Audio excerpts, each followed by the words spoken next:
Hello दोस्तों, यह ज्यादा पुरानी कहानी नहीं है। एक दिन एक लट डाका जो कि एक कंपनी में काम किया करता था, उसे किसी भी बहुत प्रेत पर कोई विश्वास नहीं था। वह भूत प्रेत को बस दिमाग का भ्रम मानता था। एक दिन उसके कंपनी में कुछ काम बियाच गया था, जिसके कारण उसे घर वापस आने में देर हो गया। वह अपने ऑफिस से देर रात को निकला। वह अपने बाइक से था। कुछ दूर चलने के बाद उसका बाइक खराब हो गया। अब वह अपनी बाइक को पैदल ही लेकर चल दिया। कुछ दूर के बाद उसे एक बस स्टॉप दिखा। वह कुछ देर वहां रुक गया। उसके पास एक साधु आकर बैठ गया। साधु अपने पास एक बीड़ी रखा हुआ था। वह अजीब तरीके से उसे पी रहा था। उस लड्ढाके की एक आदत थी कि वह किसी से भी बात करना शुरू कर देता था। वह इस साधु से भी बात करने लगा। बात ही बात में इस लड्ढाके ने कहा, बाबा, मैं किसी भी भूत प्रेत को नहीं मानता हूं, बस सब झूठी बातें हैं। साधु ने कहा, तुम भले ही भूत प्रेत को मानो या फिर ना मानो, लेकिन तुम यह ना कहो कि भूत प्रेत नहीं होते हैं। ये सब कुछ होते हैं। इस पर उस लड़के को थोड़ी सी हंसी आ गई।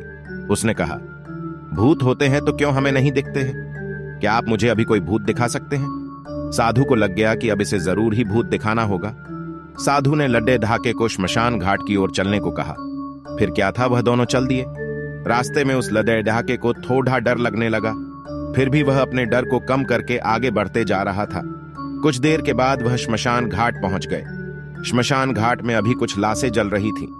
साधु ने उसको एक ऐसे स्थान पर बैठाया जहां कुछ समय पहले की लाश जली थी। साधु ने जमीन में एक लोहे का कील गाड़ दिया। उसमें एक सफेद धागा बांध दिया। इस धागे का अंतिम डोर उस लड्ढके को पकड़ने को कहा। अब उस लड्ढके को हद से ज्यादा डर लग रहा था। उसकी सांस तेज हो रही थी।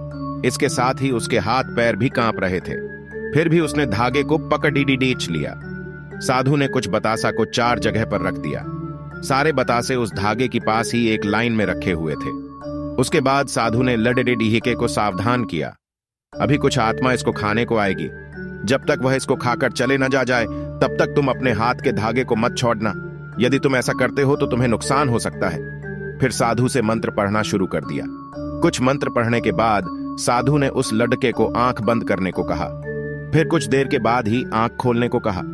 जब उस लड्ढके ने आंख खोला तो वह जो देख रहा था उसे उसके ऊपर विश्वास ही नहीं हो रहा था। वास्तव में वहां 4 आत्मा थी जो कि बतासे को खा रही थी। लेकिन जब उसने यह देखा कि उसके पड़ी डोस में रहने वाले व्यक्ति की आत्मा भी वहां है, जो कि कुछ दिन पहले ही मर गए थे, तो उसके हाथ से धागा छूट गया। अब वहां पर वह साधु भी नहीं था। वह लड्ढा तेजी से श्मशान घाट से अपने घर की ओर भागने लगा। जब वह अपने घर की ओर जा रहा था तो उसे पीछे से कोई उसका नाम लेकर बुला रहा था।